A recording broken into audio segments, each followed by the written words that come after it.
আসসালামু আলাইকুম ভিউয়ার্স, বাংলাদেশের সর্বশেষ আপডেট সংবাদে আপনাদের স্বাগত। জানিয়ে দিব আমাদের হাতে থাকা সর্বশেষ গুরুত্বপূর্ণ আপডেট বাংলা সংবাদ। হাসিনা দেশ ছেড়ে যাওয়ার দৃশ্য দেখে সেদিন যা বলেছিলেন খালেদা জিয়া। জানিয়ে দিব মেয়ের সঙ্গে দিল্লিতে থাকছেন শেখ হাসিনা, ঘুরতে দেখা গেছে পার্কে, ফিনান্সিয়াল টাইমসের রিপোর্ট। আরো জানিয়ে দিব মানহানি মামলায় খালাস পেলেন তারেক রহমান এবং আরো জানিয়ে দিব প্রধান উপদেষ্টা সহ সকল উপদেষ্টা সম্পদের হিসাব বিবরণী প্রকাশ করা হবে। সর্বশেষ জানিয়ে দেব বাংলাদেশ থেকে অর্থ পাচার, যুক্তরাষ্ট্র সহ কয়েকটি দেশের প্রতি যে আহ্বান জানালো টিআইবি। শুনছিলেন সংবাদ শিরোনাম, এরপর বিস্তারিত। তার আগে অনুরোধ থাকবে, ভিডিওটি যদি ভালো লেগে থাকে ভিডিওটিতে একটি লাইক এবং কমেন্ট করে জানিয়ে দিন ভিডিওটি আপনি কোথা থেকে দেখছেন এবং শুনছেন। হাসিনার দেশ ছাড়া দৃশ্য দেখে সেদিন যা বলেছিলেন খালেদা জিয়া। ছাত্র জনতার আন্দোলনের মুখে গত 5 আগস্ট শেখ হাসিনা দেশ ছেড়ে যাওয়ার মধ্য দিয়ে পতন হয় আওয়ামী লীগ সরকারের। হাসপাতালে চিকিৎসাধীন অবস্থায় এই দৃশ্য তখন টেলিভিশনে দেখছিলেন বিএনপির চেয়ারপারসন খালেদা জিয়া। তিনি হাসিনার দেশ ছেড়ে যাওয়ার দৃশ্য দেখে আল্লাহর শুকরিয়া আদায় করছিলেন। খালেদা জিয়ার ব্যক্তিগত চিকিৎসক ও বিএনপির স্থায়ী কমিটির সদস্য ডক্টর এজেড জাহিদ হোসেন বুধবার 18 সেপ্টেম্বর এর তথ্য জানিয়েছেন। তিনি বলেন, 5 আগস্ট আওয়ামী লীগ সরকারের পতনের দিন হাসপাতালে চিকিৎসাধীন অবস্থায় ম্যাডাম খালেদা জিয়া সবকিছু টেলিভিশনে দেখছিলেন। শেখ হাসিনা দেশ ছেড়ে যাওয়ার দৃশ্য দেখে বলছিলেন আল্লাহর কাছে শুকরিয়া, এই দিনটা দেখার খুব প্রয়োজন ছিল। এমন প্রেক্ষাপটে নেতাকর্মী ও দেশের মানুষের কেউ যেন নিজের হাতে আইন তুলে না নেয় সেটিও বলছিলেন খালেদা জিয়া। প্রতিহিংসা পরায়ণ হতে বারণ করে দেন। খালেদা জিয়ার ব্যক্তিগত ভাবে মনে করেন আন্দোলন আহতদের চিকিৎসা ও পুনর্বাসনের জন্য দল যাতে যতটুকু সামর্থ্য নিয়ে তাদের পাশে দাঁড়ায়। জাহিদ হোসেন বলেন, ম্যাডাম খালেদা জিয়া মহাসচিব সহ সিনিয়র নেতাদের পঙ্গু ও চক্ষু হাসপাতাল সহ বিভিন্ন হাসপাতালে পাঠিয়েছেন। চেয়ারপারসন এবং ভারপ্রাপ্ত চেয়ারম্যানের নির্দেশে তাদের পাশে দাঁড়ানোর চেষ্টা করছি। এদিকে 7 দিন রাজধানীর এভারকেয়ার হাসপাতালে চিকিৎসাধীন থাকার পর গতকাল বুধবার সন্ধ্যায় বাসা ফিরছেন খালেদা জিয়া। মেডিকেল বোর্ডের পরামর্শে সাবেক এই প্রধানমন্ত্রীকে বাসায় নেওয়া হয়। দীর্ঘদিন ধরে তিনি লিভার সিরোসিস, হৃদরোগ, ফুসফুস এবং কিডনির জটিলতা, আর্থ্রাইটিস, ডায়াবেটিস সহ বিভিন্ন জটিলতায় ভুগছেন। মেয়ের সঙ্গে দিল্লিতে থাকছেন শেখ হাসিনা, ঘুরতে দেখা গেছে পার্কে, ফিনান্সিয়াল টাইমসের রিপোর্ট। ছাত্র জনতার তুমুল বিক্ষোভের মুখে গত 5 আগস্ট প্রধানমন্ত্রীর পদ থেকে ক্ষমতাচ্যুত হন শেখ হাসিনা। সেই দিনের সামরিক হেলিকপ্টারে করে ভারত পালাতে বাধ্য হন তিনি। এরপর থেকে ভারতে অবস্থান করছেন সাবেক এই প্রধানমন্ত্রী। তবে ভারতে কোথায় অবস্থান করছেন শেখ হাসিনা সেই সম্পর্কে এখন পর্যন্ত নির্দিষ্ট কোনো তথ্য নেই। এছাড়া এ নিয়ে ভারত সরকারের পক্ষ থেকেও কিছু বলা যাচ্ছে না। এমন পরিস্থিতিতে শেখ হাসিনার অবস্থান নিয়ে সংবাদ প্রকাশ করছে ব্রিটিশ সংবাদ মাধ্যম ফিনান্সিয়াল টাইমস।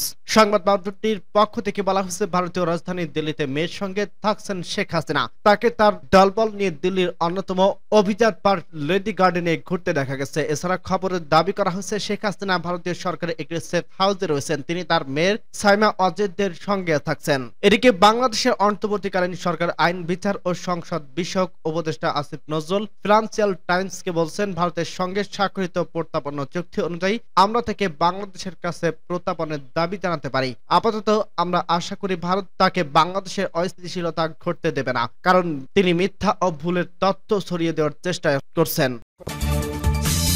মানহানি মামলায় খালাস পেলেন তারেক রহমান। বিএনপির ভারপ্রাপ্ত চেয়ারম্যান তারেক রহমানকে মানহানি একটি মামলায় খালাস দিয়েছে হবিগঞ্জের একটি আদালত। বৃহস্পতিবার বেলা 12:30টায় হবিগঞ্জ সিনিয়র জুডিশিয়াল ম্যাজিস্ট্রেট প্রথম আদালতের বিচারক আব্দুল আলিম এ আদেশ দেন। আদালতের পরিদর্শক নন্দন কান্তিধর বলেন, এই মামলায় তারেক রহমানের নামে পাঠানো গ্রেপ্তারি পরোয়ানা ফেরত পাঠাতে গুলশান থানায় ভারপ্রাপ্ত কর্মকর্তাকে নির্দেশ দিয়েছিলেন বিচারক। তারেক রহমান বঙ্গবন্ধু শেখ মুজিবুর রহমানকে জড়িয়ে ইংল্যান্ডের একটি পত্রিকায় সাক্ষাৎকার দেওয়ার জেরে 2015 সালের 24 এপ্রিল হবিগঞ্জ জেলা ছাত্রলীগের সাবেক সহসভাপতি ও আইনজীবী আসাদুজ্জামান খান তুহিন মামলাটি দায়ের করেছিলেন। আদালতে পেশ করা তাজুল ইসলাম জানায়, 2018 সাল থেকে 6 বছর ধরে বাদী আদালতে উপস্থিত হচ্ছে না, প্রয়োজনীয় কাগজপত্র দাখিল করেনি। সেজন্য ফৌজদারি কার্যবিধি 2004-10 ধারায় বিচারক মামলাটি খারিজ করে দিয়ে তারেক রহমানকে অব্যাহতি দেন। প্রধান উপদেষ্টা সহ সকল উপদেষ্টাদের সম্পদের হিসাব বিবরণী প্রকাশ করা হবে। স্বচ্ছতা নিশ্চিত এবং সরকারের প্রতি মানুষের আস্থা তৈরিতে উপদেষ্টা পরিষদের সব সদস্য ও সমপদ মর্যাদা সম্পন্ন সব ব্যক্তির সম্পদের হিসাব বিবরণী প্রকাশ করবে অন্তর্বর্তীকালীন সরকার।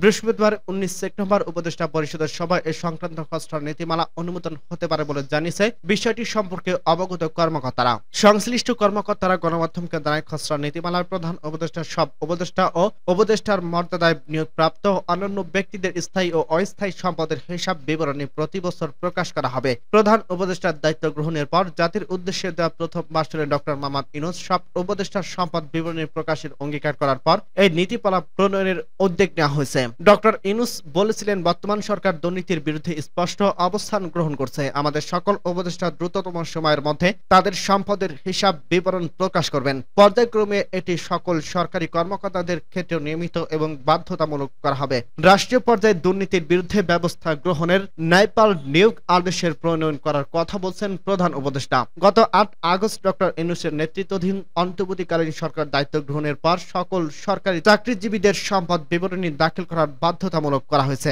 চাকরিজীবীদের সম্পদ বিবরণী প্রকাশ করার আগে উপদেষ্টা পরিষদের সকল সদস্য ও সমমর্যাদা সম্পন্নদের সম্পদ বিবরণী প্রকাশ করতে আগ্রহী অন্তর্বর্তীকালীন সরকার। রাষ্ট্রীয় পর্যায়ে দুর্নীতি প্রতিরোধে দীর্ঘদিন ধরেই সরকারের মন্ত্রী, এমপি ও সরকারি চাকরিজীবীদের সম্পদের হিসাব বিবরণী প্রকাশের জন্য বিভিন্ন মহল থেকে দাবি উঠলেও সরকারগুলো তা বাস্তবায়ন করেনি। 2008 সালে নির্বাচনী ইস্তেহারে আওয়ামী লীগ মন্ত্রী, এমপিদের সম্পদের হিসাব প্রকাশের অঙ্গীকার করলেও তা পালন করেনি। গত কয়েকটি জাতীয় সংসদ ও উপজেলা পরিষদ নির্বাচনে প্রার্থীদের দেওয়া হলফনামায় বিভিন্ন মন্ত্রী, এমপি ও রাজনীতিবিদদের সম্পদ কয়েকশো গুণ পর্যন্ত বৃদ্ধির তথ্য উঠে এসেছে। সাবেক আইজিপি বেনজির আহমেদ, এনবিআর এর সাবেক সদস্য মতিউর রহমান সহ বিভিন্ন সরকারি চাকরিজীবীর বিরুদ্ধে ক্ষমতার অপব্যবহার করে ও দুর্নীতির মাধ্যমে অঢেল সম্পত্তির মালিক হওয়ার তথ্য পেয়েছে দুর্নীতি দমন কমিশন দুদক। এসব সমস্যার সমাধানে রাষ্ট্রীয় পর্যায়ে দুর্নীতি প্রতিরোধ, উপদেষ্টা সম্পদের হিসাব প্রকাশের পাশাপাশি সরকারি চাকরিজীবীদের সম্পদের বিবরণী সরকারের কাছে দাখিল করা বাধ্যতামূলক করছে। তারা কোন ফরম্যাট বা অভিন্ন ফরমের সম্পদের তথ্য ও বিবরণী সরকারের কাছে দাখিল করবেন তা ঠিক করতে একটি কমিটি গঠন করছে জনপ্রশাসন মন্ত্রণালয়। 2 সেপ্টেম্বর জনপ্রশাসন মন্ত্রণালয় সিনিয়র সচিব মোহাম্মদ মোখলেসুর রহমান সাংবাদিকদের বলেন, দুর্নীতির বিরুদ্ধে এটি একটি বার্তা। আয়করের বিবরণী সবাই জমা দেন না, যাদের করযোগ্য আয় আছে তারাই কেবল দেন। আর এখন যাদের কোনো সম্পদ নেই তাদের তথ্য ও বিবরণী জমা দিতে হবে। এটি জনস্বার্থে দিতে হবে।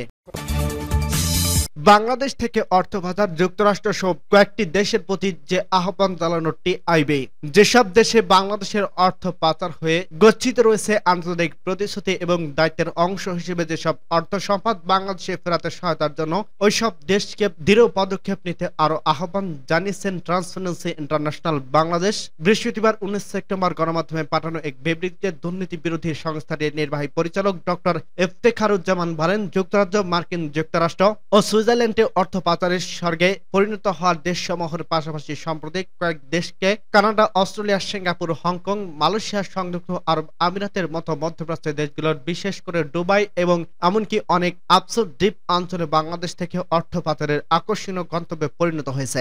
অর্থ পাচারের এসব গন্তব্য অন্তত দক্ষ আইন সংস্থা, ট্রান্স কোম্পানি, অফশোর বিশেষজ্ঞ, রিয়েল এজেন্ট, হিসাব রক্ষক, নিয়ন্ত্রণ বিশেষজ্ঞ, ব্যাংকিং এবং আর্থিক পরিষেবা সংস্থার শক্তিশালী সিন্ডিকেট রয়েছে, যারা অর্থ পাচারের জন্য গোপন চুক্তিসমূহ সম্পূর্ণ করে থাকে। এই সিন্ডিকেটগুলো সময়ের সাথে সাথে পাচারকারীদের অর্থ পাচারকে সহজ করে তোলে, যারা অর্থ পাচারকারীদের বিনিয়োগের নিরাপত্তা নিশ্চিতের সাথে রিয়েল এজেন্ট, ব্যাংক এবং বিলাসবহুল পণ্যের লাভজনক বিনিয়োগের সুযোগ সৃষ্টি করে। টিআইবি নির্বাহী পরিচালক আরো বলেন, কিছু কিছু ক্ষেত্রে সংশ্লিষ্ট সরকারের নীতিমালা ঘাটতিদের সুযোগ নিয়ে অর্থ পাচার করা হয়। এমন অনেক দেশ রয়েছে যারা পাচারকৃত অর্থ ট্রাস্ট, রিয়েল এজেন্ট, বিনিয়োগ, এমনকি বিনিয়োগের বিনিময়ে নাগরিকত্ব পর্যন্ত দিয়ে থাকে।